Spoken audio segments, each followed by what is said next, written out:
बांग्लादेश के खिलाफ पहले टेस्ट मैच में पाकिस्तानी क्रिकेट टीम की शानदार फतह। पाकिस्तानी क्रिकेट टीम के फास्ट बॉलर हसन अली और शहनशाह अफरीदी ने शानदार बॉलिंग का मुजाहरा किया, जिसकी बदौलत पाकिस्तानी क्रिकेट टीम पहले टेस्ट मैच जीतने में कामयाब हुई। तफसीलात के मुताबिक पाकिस्तान और बांग्लादेश की क्रिकेट टीम के दरमियान पहला टेस्ट मैच खेला गया, जिसमें बांग्लादेश क्रिकेट टीम के कैप्टन ने टॉस जीतकर पहले बैटिंग करने का फैसला किया था।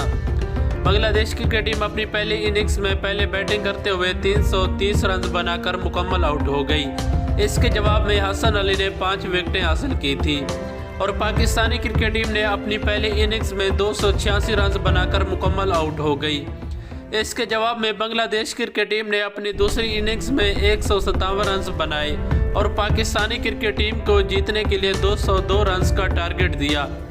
पाकिस्तानी क्रिकेट टीम के शहनशाह अफरीदी ने शानदार बॉलिंग का मुजाहरा करते हुए 5 विकेटें हासिल की थी। इसी तरह पाकिस्तानी क्रिकेट टीम के ओपनर बल्लेबाज आबिद अली और अब्दुल्ला शफीक ने शानदार बैटिंग का मुजाहरा करते हुए पाकिस्तानी क्रिकेट टीम को जीत दिलवाई है।